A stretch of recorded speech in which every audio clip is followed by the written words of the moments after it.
Today's episode is a special rerun in memory of Greg Harden, a beloved mentor and dear friend to Jonathan Satovsky. Greg recently passed away, leaving behind a legacy of wisdom, joy, and passion that touched countless lives. Known for his boundless enthusiasm and Yoda-like guidance, Greg inspired everyone around him to embrace life's challenges with heart and spirit. His impact on Jonathan was profound, and his presence will be deeply missed. As we revisit this conversation, we honor Greg's life and the love he brought to the world. His light will continue to shine through his words and the memories he leaves behind.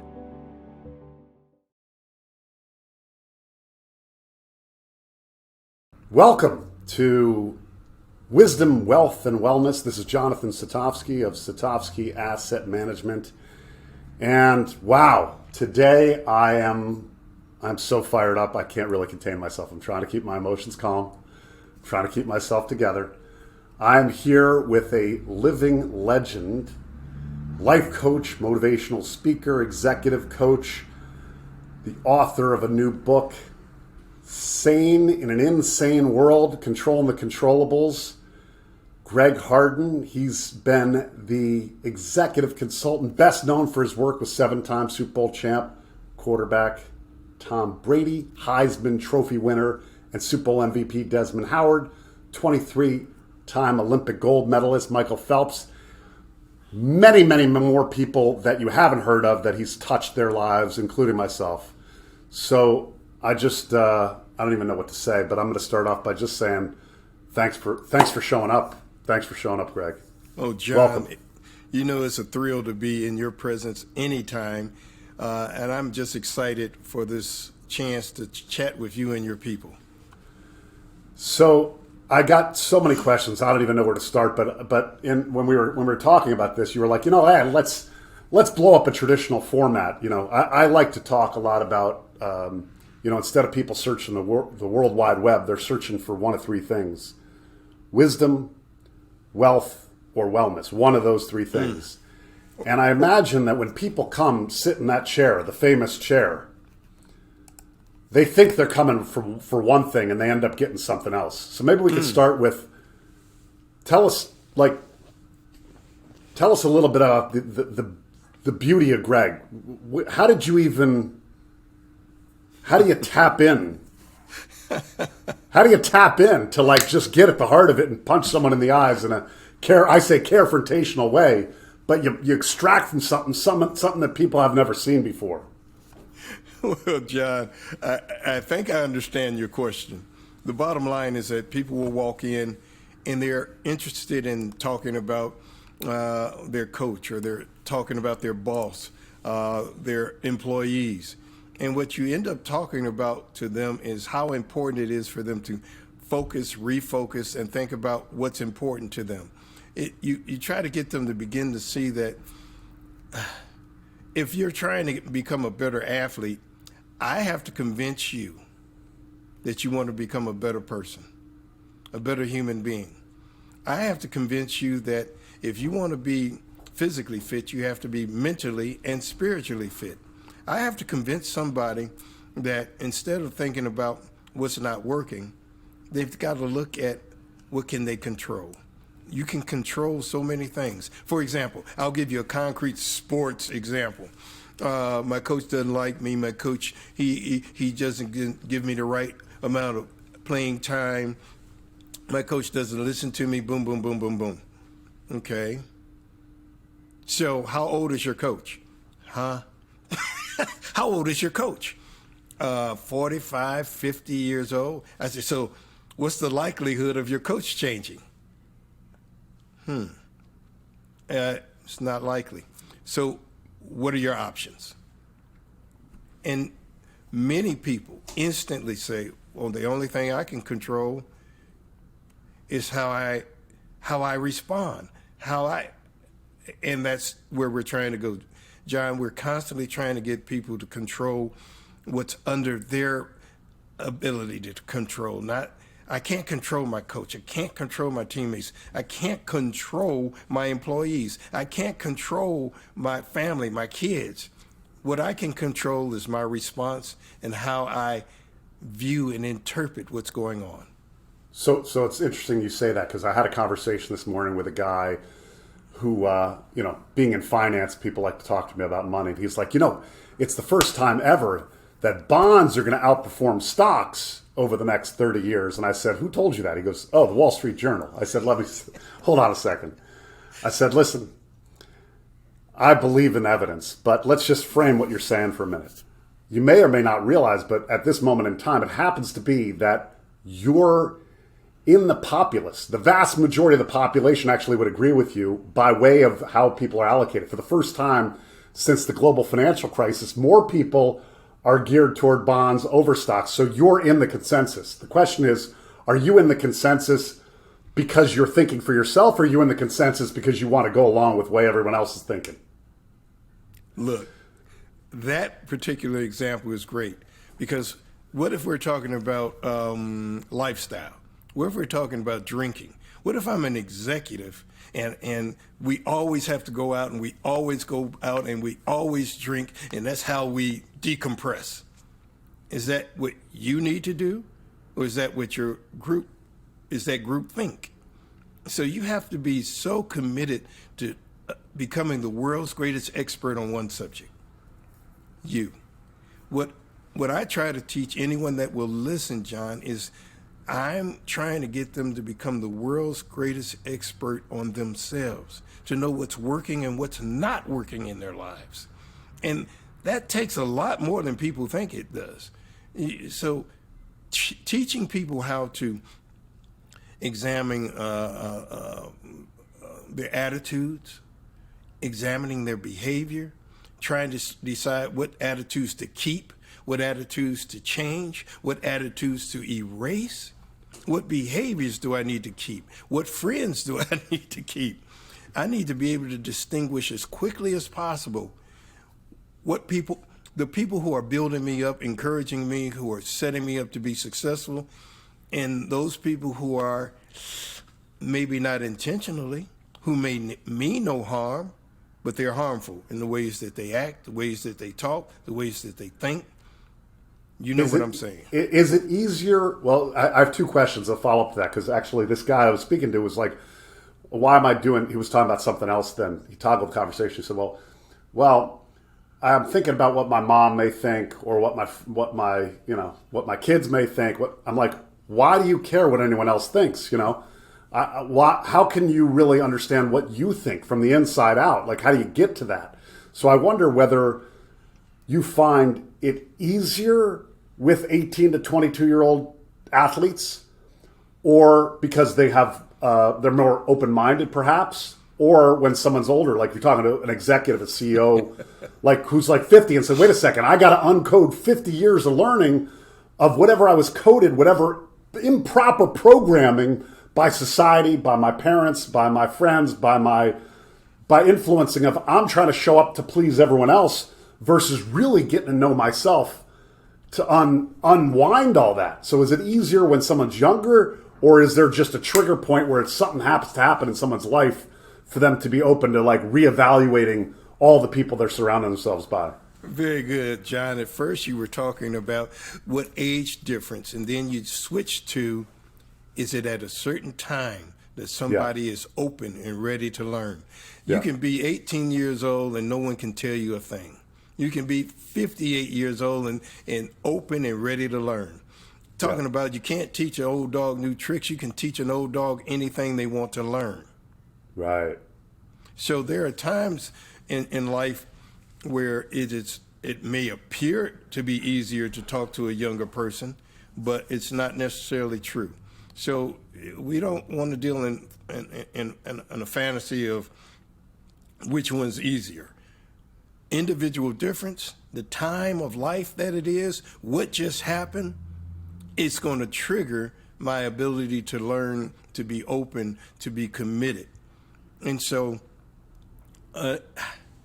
it's you can't predict it. That's like the saying where it says, when the student is ready, the teacher will appear. Yes, sir. That's exactly what it means. Because I can be that guy who has a lot of information. It doesn't matter what I know. What matters is what you're ready for and what you will listen to, what you've been trained, how you've been trained to learn. And so I don't care how good your coach is. If you're not coachable, okay, what's the difference between Tom Brady and Desmond Howard and Michael Phelps and everyone else? Well, they're coachable. Amazing. They're hungry and they're humble. You have to be humble to learn from someone else. The hardest people to teach are smart people. The smarter they are, the more money they have, the more power and influence they have, it's harder to teach them. Do you ascribe the idea? I feel like at least my witnessing from afar, someone like Tom Brady, has something that I've always picked up on. The opportunity to learn from every scenario and every person and every situation, because there is no two situations the same or no two people the same. So when you say about a smart person not being able to learn, like, oh, why do I want to spend time with this person? There's nothing to learn. I always thought, like, everyone you meet, there's something to learn. It could be good, it could be bad. How do I want to show up? How do I not want to show up? So is it just some people are wired that way, or is it possible when people are stubborn and stuck and you want to help them but they're not ready to be helped? It's just some type of trigger point needs to get, a switch needs to go off somehow. Yeah. Well, what it boils down to is what kind of questions do you ask them? What it boils down to is getting them to a space in their own mind where they have to figure it out. Do I need to make some changes? And they have to figure it out. You remember, you've had people in your life who were experts on everything and could tell you what you need to do and how you need to think and where you need to go and why you should do it this way. You made no changes, John. I made no changes, John, until I decided to change, until I saw it. So you have to give people an opportunity to examine what's working and what's not working. You've got to keep it that simple. If the way that you're managing money is working, by all means, continue. If the way that you're managing your money is not working, what can we do differently? Right. How do we create a system design architecture to enable you to chill? Yes. Go relax, enjoy your life. You want to have freedom. You want to create a system and a structure and support so that you can have freedom. You made me think about something when you were just speaking, because everyone's like, oh, we're going to have on, Jonathan Satovsky. He's an expert in financial planning and wealth management. Let's have him talk about whether interest rates are going up or down or whether markets are going up or down. And I'm like, I always heard that quote, like the Zen quote, in the expert's mind, there's few possibilities. In the beginner's mind, there's infinite. Think about it. Let's look at throwing a Frisbee. How do you segue into that? You ready? So think about riding a bike. Remember when you learned to ride a bike 4, 5, 6, 7 years old? Now people have e-bikes. They don't need to learn. They just hit go, Hey, well, what you remember is that you fail a lot. Yeah. That you didn't just get on the bike and ride. You failed and you got back on and you kept going and kept going. But what we discover is the older you get, the more you worry about what everyone else thinks. Let's talk about learning to throw a Frisbee, catch a Frisbee. If I'm 7, 8, 9, 10 years old, I'm going to keep going until I get it. But if you're 15, I might keep. But if I'm 25 years old and someone throws a Frisbee and it lands at my feet and I've never thrown a Frisbee before, I'm going to pick it up and carry it over to him because I don't want to be embarrassed. I don't want to be, I don't want to look bad. I don't want to seem stupid. So surrendering the ego is required in order to learn. So it's fascinating what you just struck on. My son's an artist, really creative soul. And I remember this where they would say, when they ask kindergartners, who's an artist? Everybody's hand will go up. Yes. And by 5th grade, when they ask who's an artist, most people's hands are not up. Maybe 1 or 2 people's hands are going up. Mm-hmm. And generally, it's more tendency toward women's hand going up. By 7th or 8th grade, certainly 1 out of 100 guys are going to raise their hand. My son's been raising his hand as an artist.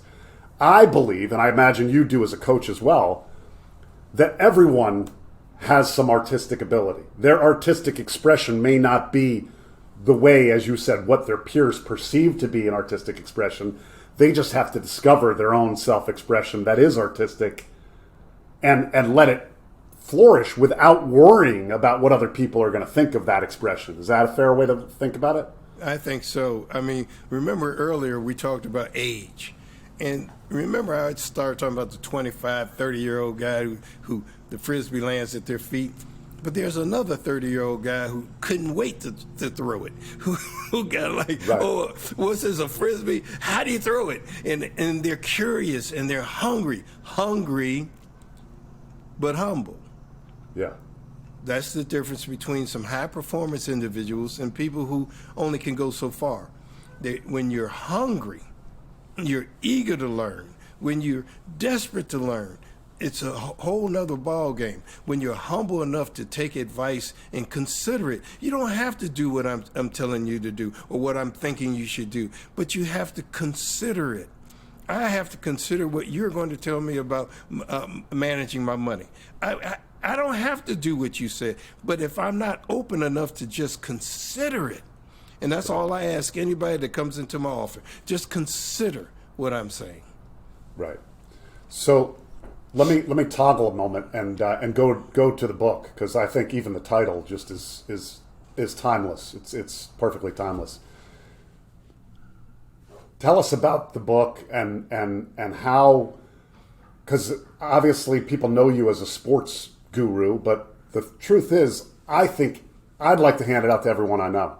I think everyone, young, old, athlete, non-athlete, I think everyone would benefit from it. I'm just curious, what inspired you to write it? You know, what would you like? You know, who would you like to read it? What would you like people to extract from it? I think, not to front run your answer, but I think everyone's going to get something different out of it based on what's going to resonate for them. But there's so much in there.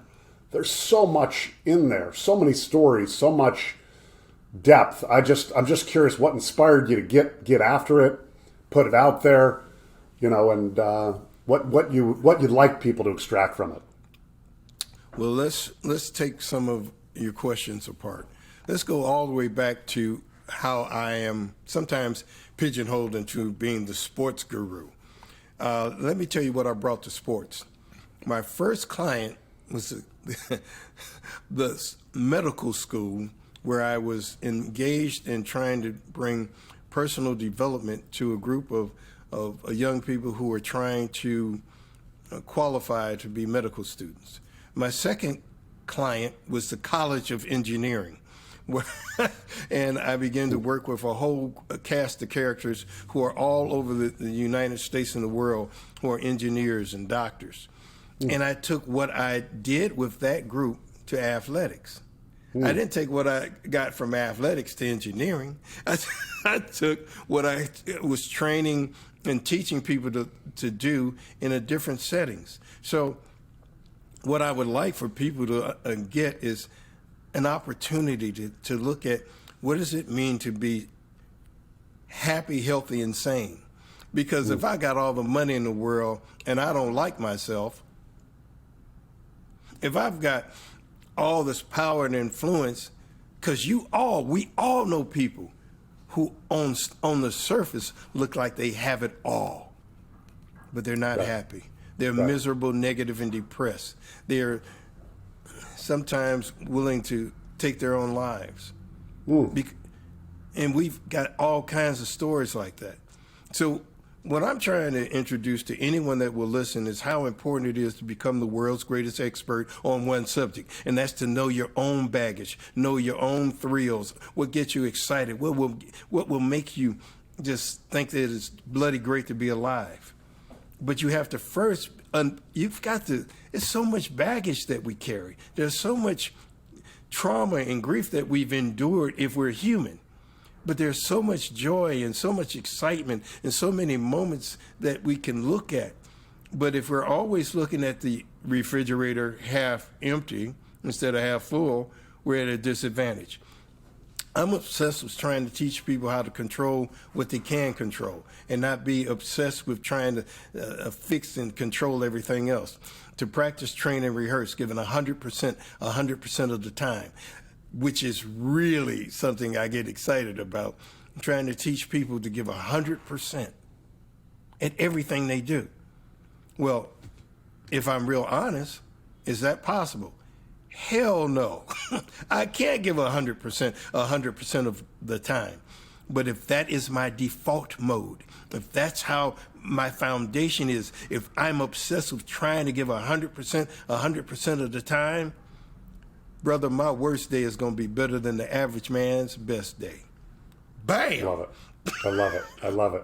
Actually, I did a eulogy with some CEOs a couple weeks ago, and I was laying down, and they said, "What I admire about you is," and they recorded all the people saying, they actually said I give 100% of the time. So I'm at least giving the effort. They're appreciating the effort nonetheless. So it's pretty cool. But no, I love it.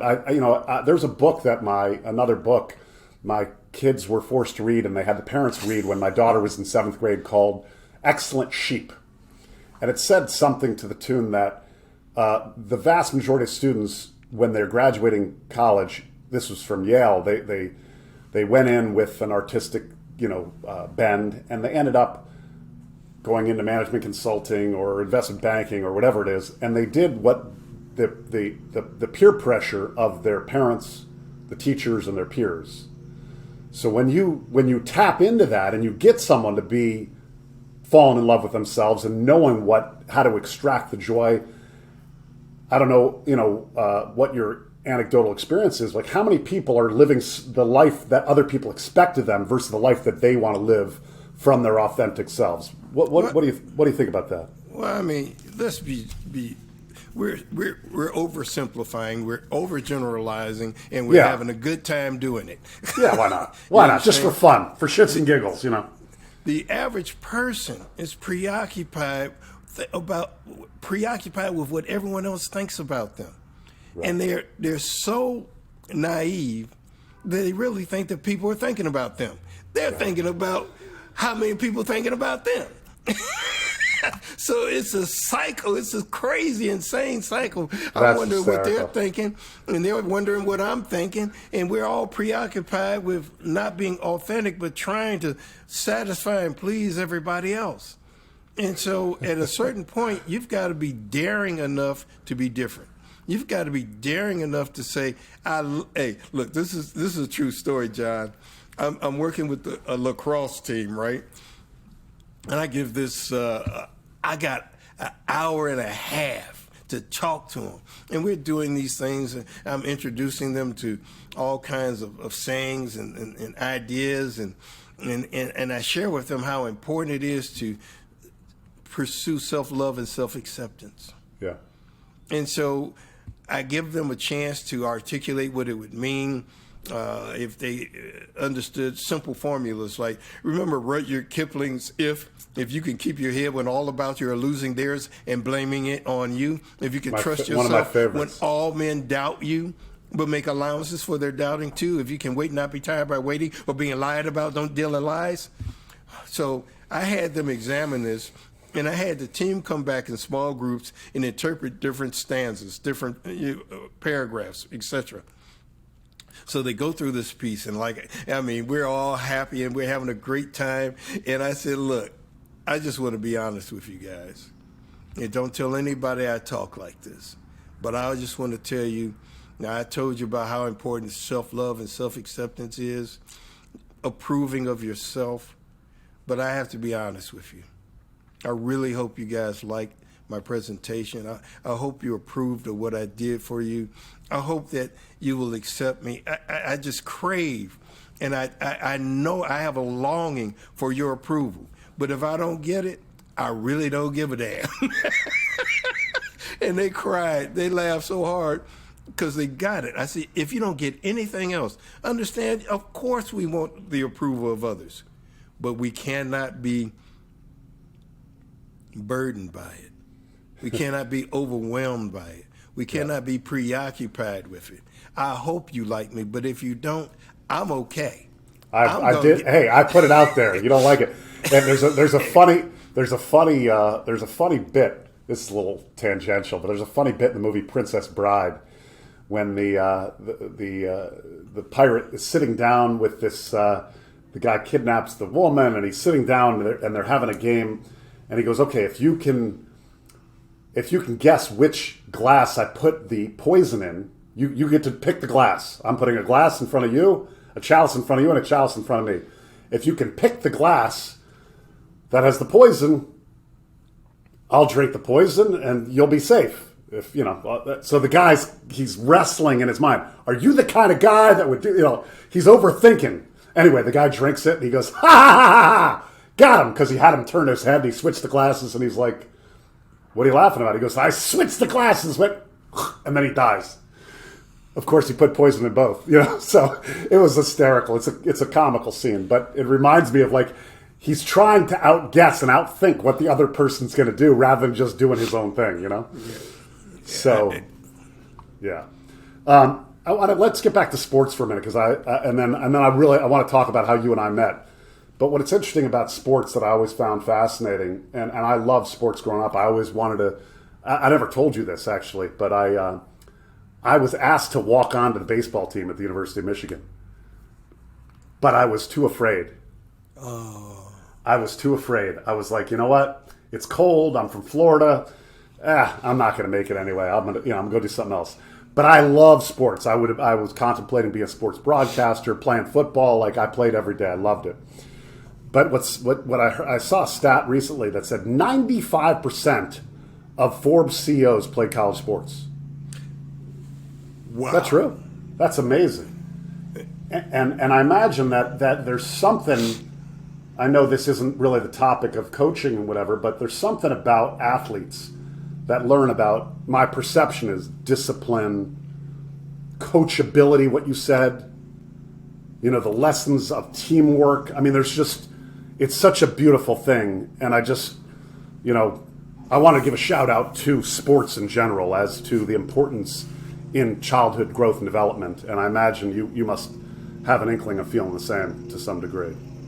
Look, I am thrilled to talk about what amazing employees. Because I think the best NC2A commercial that ever was that everyone's going to be a pro. It's something, and it's not going to be sports. Right. But when you get a chance to interview 4 or 5 people, and you're ready to make a deal and close a deal and get somebody and hire them, 9 times out of 10, you're going to look at that person who had a sports background and have increased confidence that they're going to be.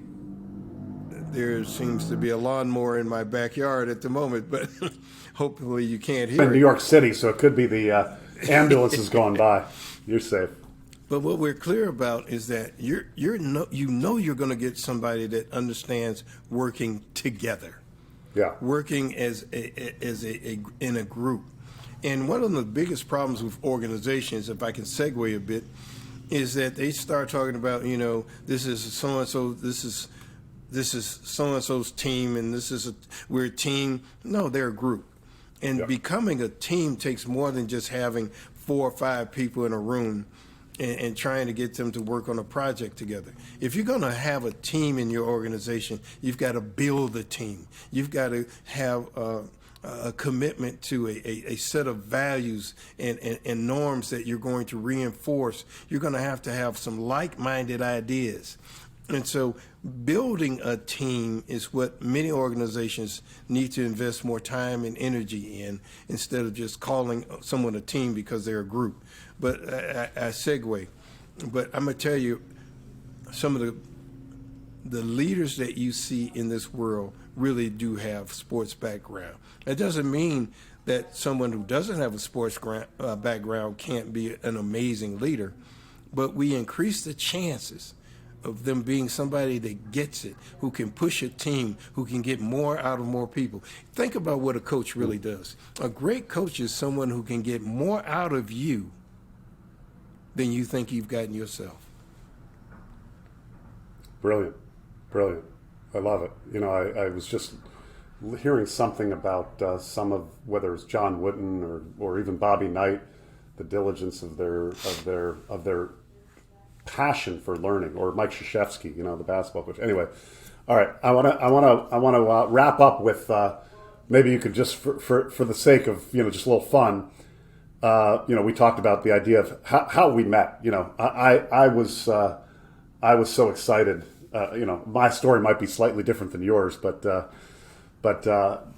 met you a number of years ago, maybe about 5 to 10 years ago, and I'd love to hear your perspective on it, because my perspective was like I was like a kid in the candy store, so excited to meet this guy that I was like, oh my God, I get an opportunity to meet Greg Harden. I've been involved with the university, with the athletics. It's like I bleed maize and blue, born in Ann Arbor, and I had an opportunity to meet what I considered, a legend in the organization, and the impact and influence on me and everyone in the organization, and the culture and the community of Michigan. So I love the story, how you frame it, how we met. Well, this very kind, and you're very generous with the fantasy that I'm a legend. But I appreciate it, and I'm humbled by the idea. But all I remember, John, is that we were at the Chop House in the basement, and the next day was going to be a big game, and you were a special guest as a donor, and I was standing around chatting with some folks, and there was this presence behind me, and it just didn't move. And so, being a brother from Detroit, I'm critically aware of the fact that there's a presence behind me. But I didn't feel threatened by it, but it was still a presence behind me, just standing. And so I assumed that maybe he was waiting for the opportunity to step in. So I elected to turn around, and you said, "Hey, I'm Jonathan Satovsky, and I'm one of your mentees." And I says, "Well, how exciting is that? I've never met you before." And you went on and you shared with me something I'll never forget. You told me that I had been influencing you for years, and that you had never met me. And you talk about a magic moment. You went on to talk about some of the lessons you had learned, and John, at that moment, you found a way straight into my heart, and because you truly believed that what I was talking about was more than bloody sports. So imagine trying to teach. People tend to be fascinated with the big dog. So let's talk about Tom Brady for 1 second. Tom Brady was a guy who's 19 years old, comes into my office, and he's real clear that he wants some support. He saw what Desmond and I did, and he says, "I want some of that." And we went on to talk, and he was the guy talking about the coaches, and they didn't believe in him. And I looked at Tom Brady, who was a kid, and says, "Well, Tom, why should they believe in you if you don't believe in yourself?" Nerd. I say, "First off, I'm going to give you the most difficult lesson you'll ever get in your life." He says, "All right." I say, "First, you've got to begin to train yourself to believe with or without football, your life is going to be amazing." I said, "So what am I saying, Tom?" John, Tom Brady looks at me and says, "Clearly you're saying that if I believe that my life is going to be amazing with or without football, it takes the pressure off of football. And it becomes something that I do and not who I am." I said, "That's it." Can you imagine? It's such a fascinating story. I got in just a brief little quick anecdote about I got into finance not because I dreamed, "Oh my God, it's going to be the greatest thing in the world." I'm like, they don't teach it to high school and college kids. So I'm like, I got to really learn this, because someday I might have money. I want to know what to do. And then I realized everyone has this money stress and anxiety. So what I realized very quickly is if I can take off that pressure, the same way you just said, taking off the pressure of Tom playing football, if I could take off the financial pressure and burdens of what people think they have to do to get to what they want to do, to pursue their joy, man, you see people flourish.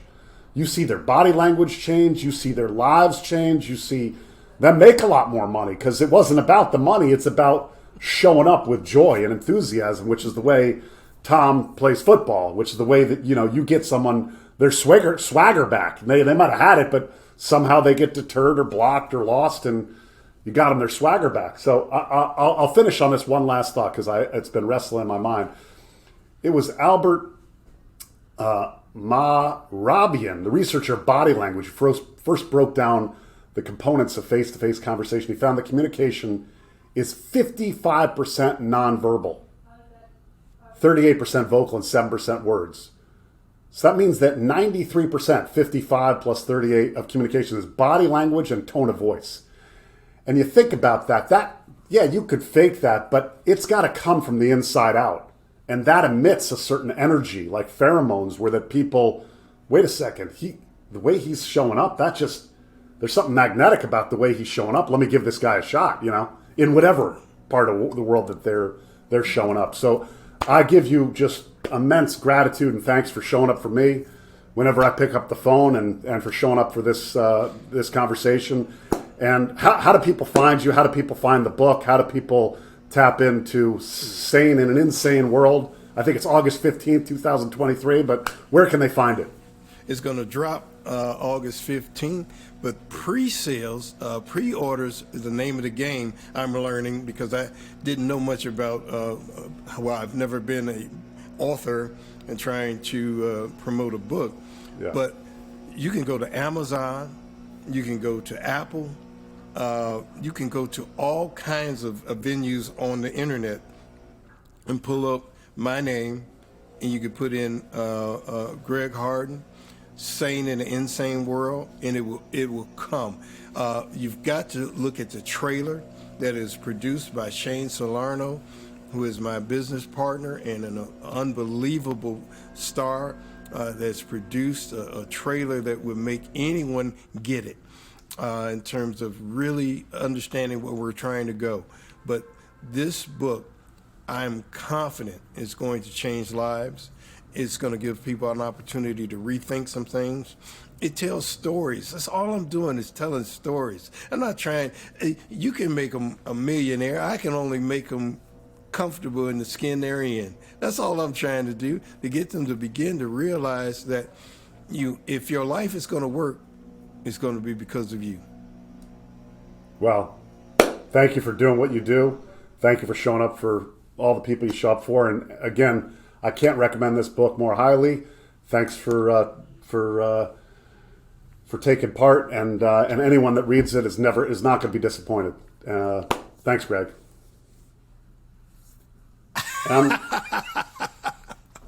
See that? I love it.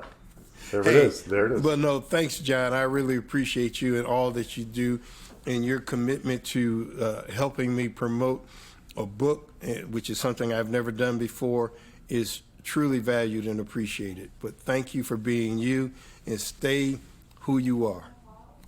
Hey, I can only be me. Everyone else is taken,